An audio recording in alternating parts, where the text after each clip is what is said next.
Hello everyone and welcome back to my channel, Handmade by Ying with Donna. Today I'm working on month 8 of the Color Vortex, week 31. So let's get sewing. So what I've done is, as all of the other videos are going to show you, when my kit comes, I file it and just get it put away. So this is the block that I'm about to show you, and you're going to be blown away with all of the prettiness. But there's a couple tips and tricks that you need on this one. So let me get the right piece here. This is your assembly guide. You're really going to want to pay attention to this assembly guide, and I'm going to show you the why. Everywhere that there's this little lines in this, you're going to want to be meticulous. Like it's telling you right here, you're going to join here first. Make sure that you're pinning here and pinning here as you join that. Then your next sew line is going to be here.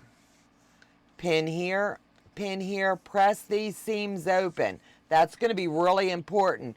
You're going to make sure that this line here is lining up as well.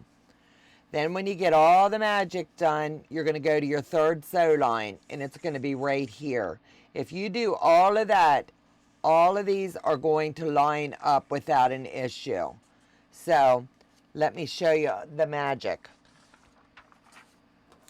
This is the block that's already been done. There's a little bit of bulk here, here, and then right here. This one would not lay flat at all, so I pressed it off to the side. I tried to manipulate it to lay flat, and it kept rolling back over. I can probably try one more time, and it just doesn't want to stay.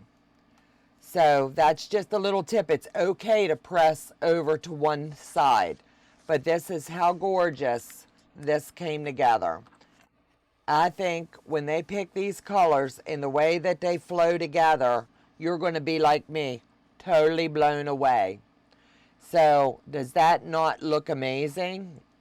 You can't go wrong with a legit kit.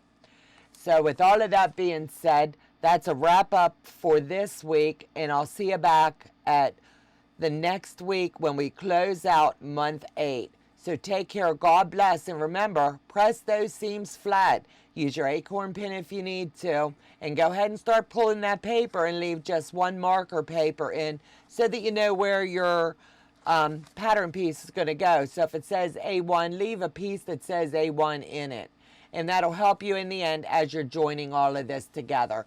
Take care, God bless, and I'll see you back next week.